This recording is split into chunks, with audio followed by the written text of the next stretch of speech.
कभी सोचा है उन सुनहरे खेतों के बारे में जहां सूरजमुखी बस सूरज को ही देखते रहते हैं? हाँ बिल्कुल, कमाल का नजारा होता है। और उन्हीं खूबसूरत फूलों में छिपे होते हैं छोटे छोटे बीज, पोषण से एकदम भरपूर। सही।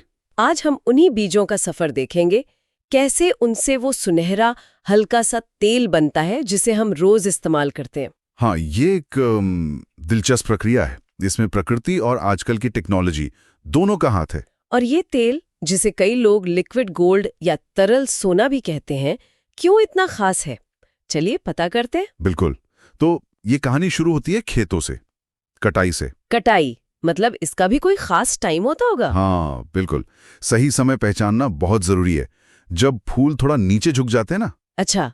और उनका पिछला हिस्सा भूरा और सूखा सा दिखने लगता है, पंखुड़ियां भी तब तक झड़ चुकी होती हैं। और बीज? बीज अंदर सख्त हो जाते हैं, मतलब पूरी तरह तैयार। ये टाइम आमतौर पर समझ लीजिए गर्मी के आखिर से पतझड़ की शुरुआत तक रहता है। थोड़ा आगे पीछे हो सकता है इलाके और किस्में के हिसाब से। और अगर बहुत बड़े खेत हो तो तब कैसे करते होंगे ये सब? हाँ, बड़े खेतों के लिए तो खास मशीनें आती हैं, हार्वेस्टर। ओह। वो मशीनें एक ही बार में सारा काम कर देती हैं, फूल काटना, जमा करना और बीजों को अलग करना भी। वाह, मतलब टाइम और मेहनत दोनों बचते हैं। बहुत ज्यादा। और बीज खराब भी कम होते हैं, काम फटाफट निपट जाता है। ठीक है, कटाई हो गई, बीज जमा हो गए, फिर ये जाते होंगे फैक्ट्री? हाँ, कटाई के फौरन बाद जैसे ही बीज फैक्ट्री पहुंचते हैं, पहला काम सफाई। सफाई मतलब धूल मिट्टी हटाना? धूल, मिट्टी, कंकड़, कोई और पौधे का हिस्सा, सब कुछ अच्छी तरह सफाई होती है। इसके बाद एक बहुत जरूरी स्टेप आता है, छिलका उतारना। डी-हलिंग कहते हैं इसे। छिलका, वो बाहर वाला काला कवर? हाँ हाँ, वही। मशीनों से वो कठोर छिलका हटता है। अंदर से फिर निकलती है सफेद गिरी, जिसे कर्नल कहते हैं। अच्छा, तो तेल इसी गिरी से निकलता है? बिल्कुल, लेकिन गिरी मिलने के बाद भी उसे फिर से छाना जाता है, स्क्रीनिंग होती है। क्यों?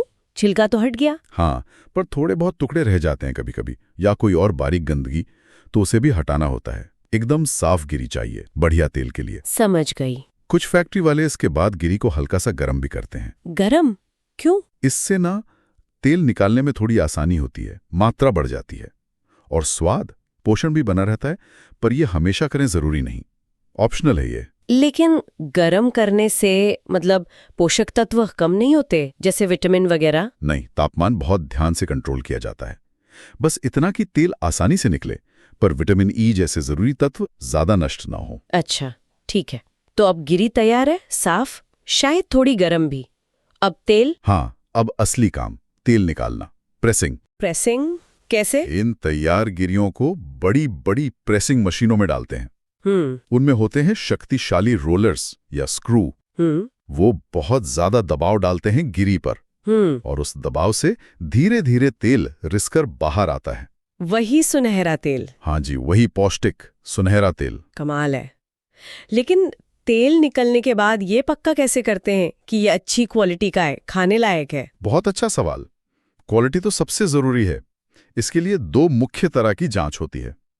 कैसी जांच? एक तो है सेंसरी टेस्टिंग, मतलब कुछ ट्रेन्ड लोग होते हैं जो तेल को सूंघकर, चखकर, देखकर बताते हैं कि रंग, गंध, स्वाद ठीक है या नहीं, कोई गड़बड़ तो नहीं। अच्छा, और दूसरी? दूसरी है लैब में टेस्टिंग। उसमें वैज्ञानिक तरीकों से तेल की प्योरिटी, एसिडिटी लेवल और बाकी सेफ्टी स्टैंडर्ड्स चेक होते हैं, ताकि पक्का हो जाए कि तेल सेफ है। बिल्कुल, कि वो खाने के लिए सुरक्षित है और जो मानक तय हैं उन पर खरा उतरता है। और अगर तेल इन सब टेस्ट में पास हो गया तब क्या? तब वो आगे जाता है, कुछ तेल को और साफ करते हैं, जिसे रिफाइनिंग कहते हैं। रिफाइनिंग क्यों? रिफाइन करने से उसका स्वाद और गंध और भी हल्के हो जाते हैं, और वो ज्यादा तापमान पर खाना पकाने के लिए बेहतर हो जाता है। जो रिफाइन नहीं होता वो सीधे पैक होने चला जाता है। अच्छा। पैकेजिंग भी काफी ऑटोमेटिक होती होगी। हाँ, आजकल तो ज्यादातर काम ऑटोमेटिक ही है। तेल को साफ बोतलों या कंटेनरों में सही मात्रा में भरा जाता है, फिर फौरन सील कर देते हैं ताकि हवा ना लगे। फिर ये बॉटल्स लेबलिंग लाइन पर जाती हैं, मशीनें उन पर लेबल चिपकाती हैं, ब्रांड का नाम, क्या क्या है तेल में, कब बना, कब तक ठीक रहेगा, पोषण की जानकारी, क्वालिटी सर्टिफिकेशन, सब कुछ। पूरी जानकारी? हाँ, फिर सही तापमान और रोशनी में स्टोर करते हैं और वहां से फिर ये डिस्ट्रीब्यूटरों के पास, सुपरमार्केट्स, दुकानों तक पहुंचता है। और फिर हमारी रसोई तक। बिल्कुल। तो ये है पूरा सफर, खेत के एक बीज से लेकर हमारी किचन की शेल्फ पर रखी बॉटल तक। एक ऐसा तेल जो स्वाद भी देता है और सेहत भी। विटामिन ई होता है इसमें काफी। हाँ, इसीलिए शायद इसे तरल सोना कहते हैं। ये पूरी प्रक्रिया कटाई से पैकिंग तक काफी मेहनत और ध्यान मांगती है। सही में ये दिखाती है कि कैसे कुदरत की एक देन मतलब बीज को इंसान ने तकनीक की मदद से अपनी रोज की जरूरत की चीज मतलब तेल में बदल दिया है। बिल्कुल सही। वाकई ये सोचना कितना दिलचस्प है। एक मामूली से दिखने वाले सूरजमुखी के बीज के पीछे इतनी कहानी छुपी है। हमें सोचना चाहिए हमारे आसपास रोज इस्तेमाल होने वाली और कितनी चीजें हैं जिनके पीछे ऐसी ही छुपी हुई मगर जरूरी यात्राएं होंगी। हाँ, सोचने वाली बात है।